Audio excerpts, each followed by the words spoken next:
Welcome to Complete Liberty Podcast. My name is Wes Bertrand, and we're halfway now through the audiobook of Complete Liberty, The Demise of the State and the Rise of Voluntary America, published 2007.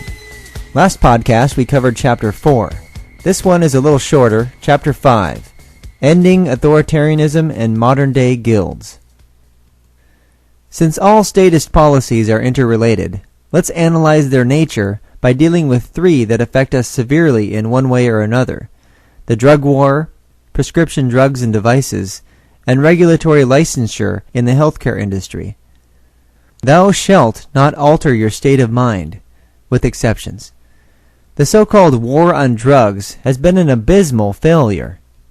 It has failed to curtail the supply of and demand for illicit drugs. It's also failed miserably to respect rights, though that assuredly wasn't its goal. Each individual has a right to purchase items from others, and to use those items as he or she desires, while respecting the rights of others.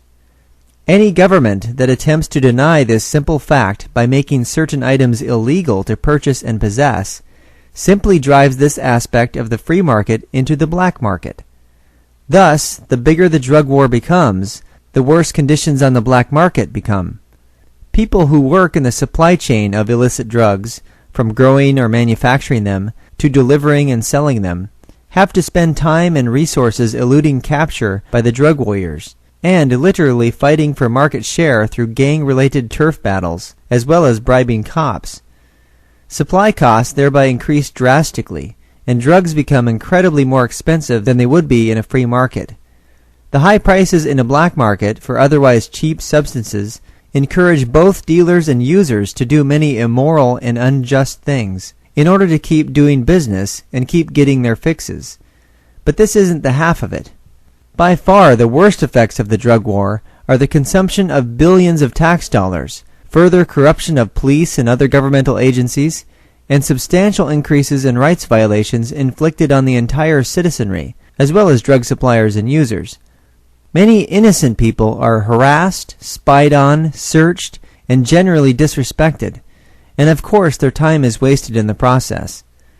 Others less fortunate are falsely accused and arrested, falsely convicted, injured, or even killed, and their property is ruined or seized. Police and DEA agents generally commit these egregious rights violations with impunity. In the police club, where monopolized and tax-funded membership has its privileges and immunities, paid leave is considered a strong penalty for harming or killing innocent people. To protect and serve those in charge is plainly their real motto. Of course, those actually involved in the black market of illicit drugs face the brunt of the drug war. The rest of us are considered collateral damage, as are all innocents in all wars. A sizable percentage of all drug law offenders, up to a quarter or even a third, though the statistics are hard to pin down because crimes such as theft are categorized as nonviolent, have committed no aggression on their fellow citizens, no physical violence or property rights infringement. Those who have aggressed against others are arrested and incarcerated primarily because of robbery for drug money, drug deals gone bad, and fights over turf. Drug law offenders' prison sentences may also be more severe than sentences for criminals who've been convicted solely on the basis of aggression against others and their property. Around a quarter of inmates in state prisons and about half in federal prisons in America are there because of drug-related offenses. That translates into many hundreds of thousands of people, or millions if you count the entire correction system, including those on probation and parole, all stemming from prohibition laws. Disputes over the statistics don't really matter, though, because the principle of individual rights still stands. Even if one person's life is ruined and he or she is put in a cage for doing something in which there's no complaining party, no victim, then members of the justice system, particularly judges, police officers, and jailers, reveal themselves to be the real criminals. As the drug war has stepped up its enforcement over the last few decades, inmate numbers have increased in concert, and so have prisons, prison guards, probation and parole officers, administrators, and corrections facilities. Many of these groups, after all, have big unions with highly motivated lobbyists. Clearly, there are two types of people who really want to continue the drug war: people who work in law enforcement and people who sell drugs. Curious bedfellows, aren't they? Both drug warriors and drug dealers make their living from drug prohibition. Meanwhile, politicians constantly mouth platitudes about keeping the streets safe for our children. The demand for drugs obviously drives the supply. Without a demand, there would be no market for suppliers. Prohibition just creates extra difficulties and costs for suppliers, and hence, higher prices for buyers, and in turn, higher profits for dealers. But the drug warriors don't care about these basic economic facts. They care about the immorality of those who sell, buy, and use certain drugs, similar to the alcohol warriors during that failed attempt at prohibition. Since they see such behavior as immoral, no amount of economic arguments will change their minds, especially when they're making their living via prohibition laws. Ironically, they don't see their own behavior as immoral and unjust, even though it involves violating people's rights in the most intense manner. Such is the nature of governmental force. I recently heard a drug prevention advocate during a radio interview say that he didn't care how much the government spends on the drug war. It's for the good of the people. In other words, he didn't mind the previous hundreds of billions of tax dollars used, and he doesn't mind squandering billions more to fund his crusade to supposedly make the world a better place. Of course, he never said anything about contributing any of his own money. The stupidity in his viewpoint was not in wanting to make the world a better place. Rather, it was in trying to prevent people from making voluntary exchanges and ingesting certain substances. It was in wanting to initiate aggression against those he deemed immoral. This is the sort of hypocrisy that turns morality on its head. Here's a revealing international fact. Despite Iran's Islamic government's draconian laws against anything deemed immoral, such as drugs, it's considered to have the highest per capita use of heroin. Ultimately, legislating morality, in the name of whatever religious dogma, can never achieve the desired results. Forcing harmless people to do things, or not do things, against their will is itself the primary immoral act. To deny people's use of their own judgment, hypocritically judging their judgment as faulty, only fosters more immorality. Drug users, including users of alcohol and tobacco, and other things deemed ingestible, aren't persuaded to behave differently or to adopt new values by being disrespected, injured, killed, or thrown in cages and kept there for years. People who use drugs may or may not be addicted, and they may or may not understand what's truly required to live the good life. But if there were no prohibition on certain substances, people would have to take full responsibility for their own choices. Whoever desired to influence their choices would have to refine their skills of persuasion. The end of prohibition will entail the end of the black market and all its terrible repercussions. Of course, all other black markets, such as for prostitution and gambling, ought to be ended as well, for similar economic and moral reasons. The prices of drugs will then become vastly lower, offering little value to drug dealers as well as to their antagonists, the drug warriors. People could purchase drugs not only easily like they do today, even in prisons, which provides absolute proof that prohibition doesn't work, but also safely and inexpensively. Even though drugs will be much cheaper and available for sale at drugstores, for instance, drug usage initially won't be much different than today's. Regular usage of around 5% for marijuana and around 1% for other illicit drugs, which is considerably less than regular usage of alcohol, statistically a far more dangerous substance. Yet after ending drug prohibition, everyone's rights will be respected in this realm, and people will be free to seek treatment without fear or punishment. Over time, the percentage of users will probably decrease, on account of no more huge financial reasons to push drugs on people, and no more allure of forbidden fruits, no more rebelling against authorities who seek to control people's behavior. The more responsibility people assume for their choices, the better their choices become. Self-ownership fosters accountability for one's thoughts and actions. It discourages passing the buck. This leads us directly to the big topic of pharmaceuticals. Thou shalt not take full responsibility for your own treatment. Authorities will handle that. Prescription drugs and devices are another example of that bane of a market economy known as regulation. Regulation is insidious, and sometimes its consequences don't seem as noticeable as prohibition laws and their ensuing black market effects. Regulations actually create gray markets, ones in which people's choices are restricted and altered, which adversely affects prices, supply, distribution, and demand for goods and services. As a result, many consumers seek backdoor, oftentimes illegal, avenues for more accessible and cheaper goods and services. You've probably heard of persons buying their prescription drugs in Mexico or Canada, or traveling to India for surgery, medical tourism, performed at a small fraction, about a tenth of the price in the United States. Like the drug war, those who strongly advocate regulation of prescription drugs and devices are typically those who benefit financially from it. After all, if you didn't have to go to your doctor, of any specialty, to obtain a prescription, and could just make purchases directly, it would certainly cut out the middleman. Of course, the middleman, primarily a creation of lobbyists such as the American Medical Association and the American Pharmacists Association, says that you need him, that he's for your own good, for your own safety. To further emphasize this, he leaves you no choice but to have him help you. It's really quite incredible.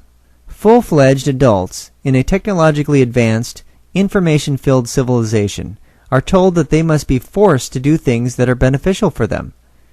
The racket of prescription drugs and devices is maintained under the guise of helping us, but in actuality it prevents us from making our own sensible decisions. This naturally lessens our responsibility to make appropriate choices, and it places a false kind of responsibility in the hands of state-stamped medical authorities. It soon becomes a cycle of self-fulfilling prophecy. The authorities are in charge of pharmaceutical and medical treatment, essentially of our well-being, so we're supposed to follow their guidelines and allow the state to tell us what to do. Then we reflexively accept what the authorities tell us, relinquishing our needs for critical thinking, self-reliance, and independent judgment. It's all being taken care of by authorities, so why take responsibility? Meanwhile, the Food and Drug Administration, FDA, makes sure that doctors can't perform or prescribe, and pharmacists can't sell, anything that hasn't been adequately tested. Adequately tested means many years of R&D, trial phases, and hundreds of millions of dollars spent in concert with meetings with FDA supervisors. This is again purported to be for consumers' own good. Of course, it's difficult to convince all the millions of people who've suffered and died on account of the FDA's regulatory hindrances. This certainly gives renewed meaning to the phrase, killing you with kindness. Even though persons are needlessly suffering and dying on a daily basis because of this regulatory agency, drug and device companies continue to obey its directives. The tragic impact on those desiring immediate treatment can't be overestimated. Such regulations also tend to deprive medical companies of their ability to take full responsibility for the quality and efficacy of their products and services. Why think independently when the feds are micromanaging your business or feeding you with tax dollars? Naturally, the consumer market for medicine in this political climate suffers enormously. A perversely structured third-party payment system is a direct result of governmental regulation. The healthcare insurance industry is a fantastic case study in intrusive meddling by the state.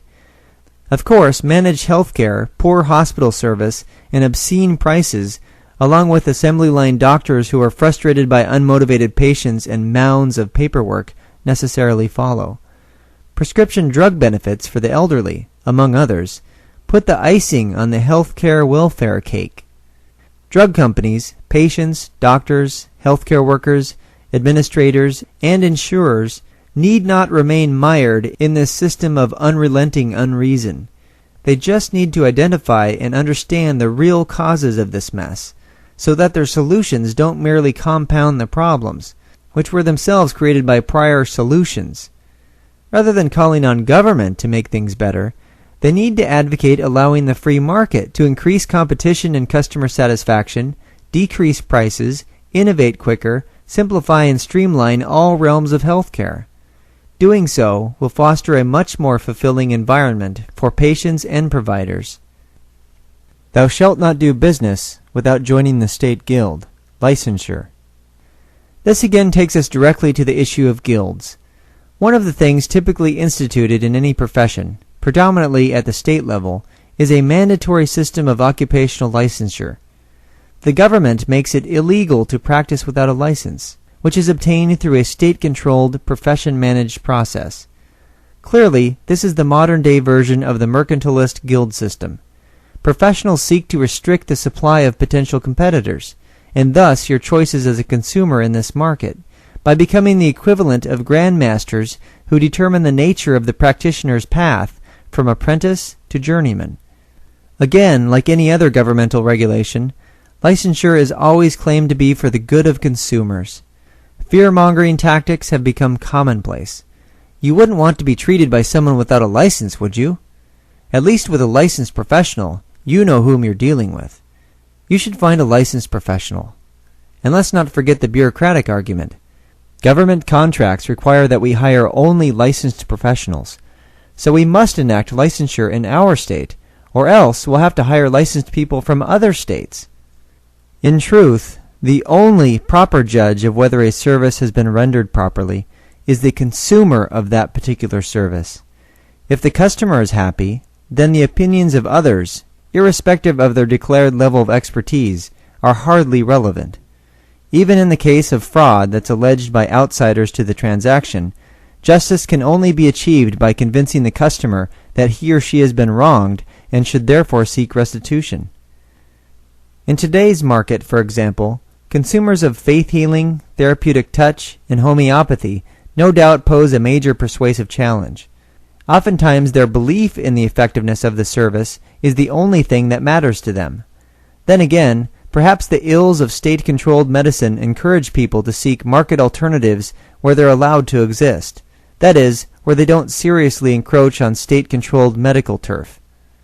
Few consumers realize that licensure is just another political scheme that, among other very bad things, dramatically increases the costs of healthcare services. Because all practitioners are ordered to comply with the rules and regulations as set forth in law, which typically require many years spent in governmentally funded and accredited graduate schools, supervision at state-designated workplaces, state board exams, and various professional fees and continuing education mandates, a license to practice represents an enormous conglomeration of direct and indirect expenses. These expenses have to be recouped somehow. And guess who gets stuck with the bill? Consumers. Because licensed practitioners face no competition from non-licensed practitioners, higher prices are guaranteed to consumers by the state. I don't suppose anyone cares to say thank you. Healthcare services shouldn't be immune from market forces and the need for successful business practices. Reputation for quality service is the key to good business, and this is no different in the healthcare industry.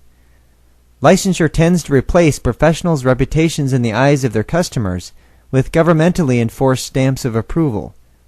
This obviously dilutes the power of reputation in the marketplace and lessens the responsibilities of professionals to their customers. Simply put, you can't provide a quality service if your main focus is not on your customers' needs and their level of satisfaction. Business 101. The creation of artificial, coercive barriers to entry for competition is not in line with quality service. Using special interest groups in concert with the force of government isn't good customer service, by any standard. Creating a virtual guild system that scoffs at efficiency, accountability, and affordability isn't good customer service either. For practitioners to follow a regimented, caste-like system of professional qualifications and requirements makes a mockery of individual initiative and personal responsibility, as well as independent creativity. This, in turn, discourages many educated and motivated people from entering and practicing in particular professions that they would otherwise enjoy. Consequently, supply of healthcare options decreases, which drives up prices. Diversity of opinion and expertise narrows, which restricts innovation and efficiency in these particular sectors of the marketplace. Needless to say, mostly those who agree to conform and obey authorities become practitioners. which doesn't bode well for consumers either. Would you rather go under the knife of a bureaucratically controlled guildmaster or a self-controlled, reputation-oriented, profit-driven professional? Again, the more a person relies on his or her own judgment in making decisions based on immediate information, rather than based on the collective pronouncements of a bureaucratic process, the better those decisions will be. Happy and free professionals tend to produce happy and healthy customers. Unhappy and unfree professionals tend to produce unhappy and sometimes dead customers. The practice of healthcare, be it physical therapy, psychotherapy, nursing, dentistry, general medical practice, or medical specialty, for example, neurosurgery, ought to be treated no differently than any other market industry. That is, it ought to be left alone, unfettered, free to operate based on the law of supply and demand. Unfortunately, the influential professionals within these practices, like those in many other occupations, have convinced themselves, and most of the public, that their coercively based system is rather good for everyone. Such a system soon becomes the opposite of what was intended, which was to make excellent health care available and affordable for everyone. Then again, maybe that wasn't the intention. Politicians and lobbyists' standard policy position to create a universal healthcare system represents an even more foolhardy attempt at alleged customer service. It's a move from semi-socialism to communism within this industry. We only need look at Canada to witness the effects of such a system, where people are now clamoring for private, free market alternatives to being put on the government's waiting lists. Some really bad things would be guaranteed if statist healthcare were fully implemented in America. Government would now have an endless supply of new problems to fix, without the proper tools to fix them, with more regulations and more red tape for still more bureaucrats to wrap practitioners in, mummy fashion this time.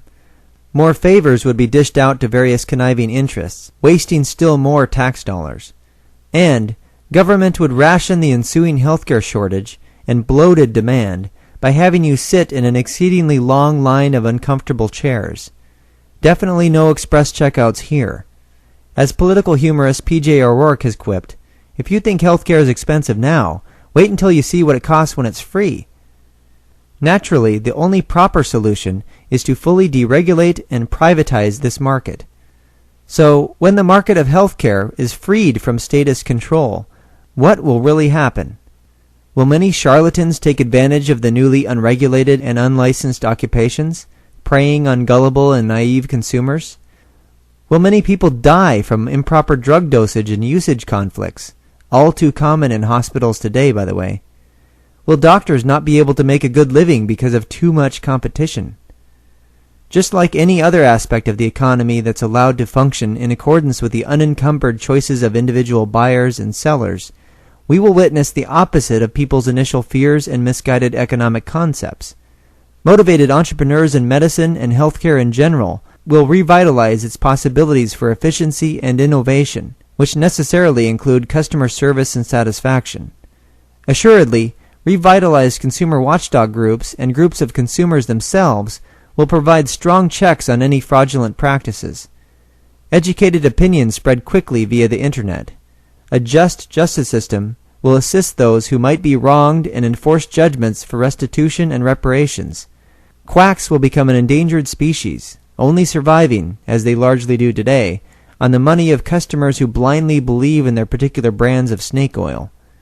Unregulated insurance companies will charge rates in line with their clients' levels of risk, and most people will realize that catastrophic healthcare coverage will be more than adequate to cover their potential healthcare expenses. The newly low prices of general care and routine visits, and even many surgeries, wouldn't justify more expensive insurance plans.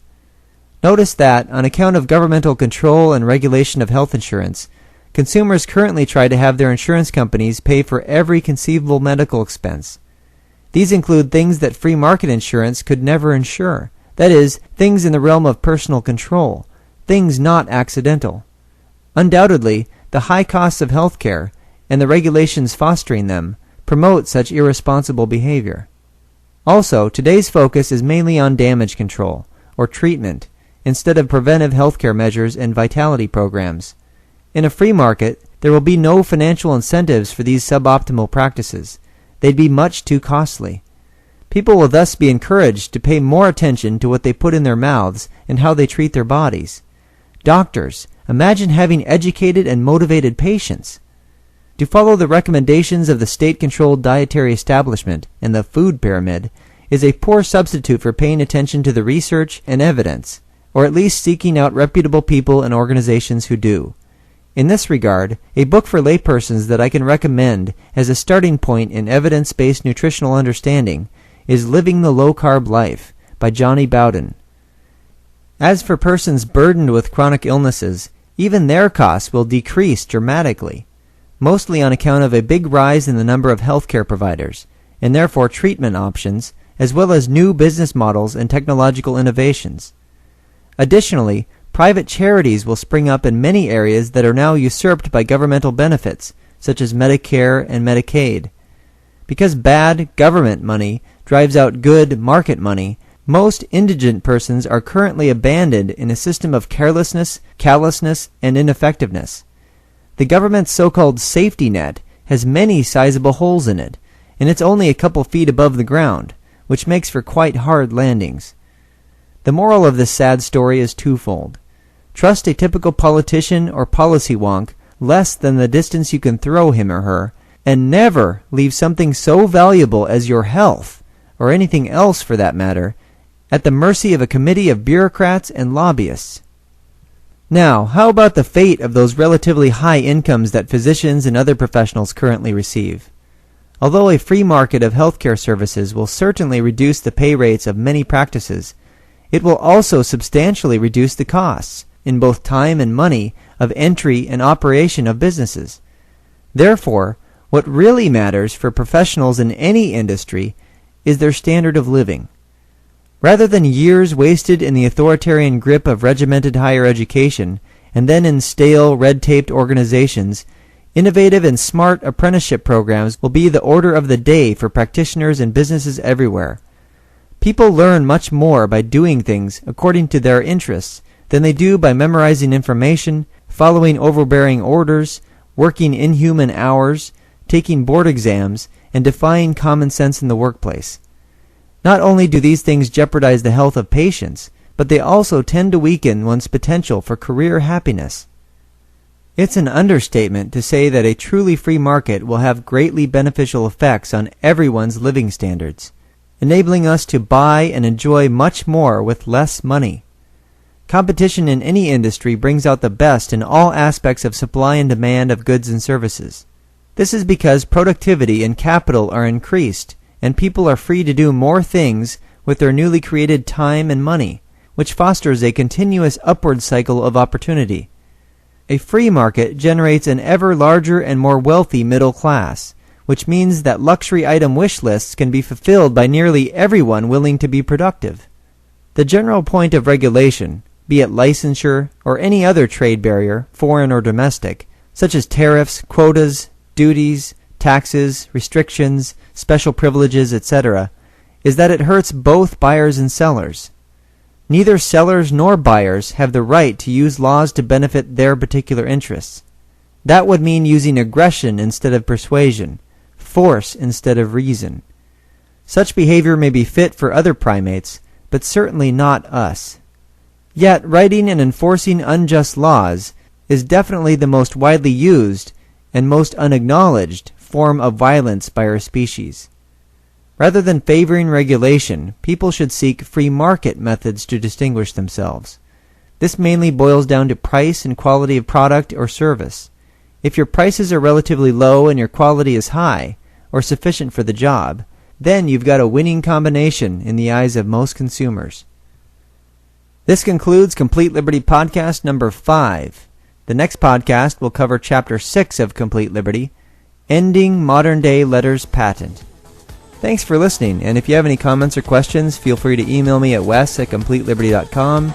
Of course, you can also go to the website completeliberty.com, and there you'll find a link to the Libsyn page, which has the show notes and information about the electronic music that I'm using for the bumpers.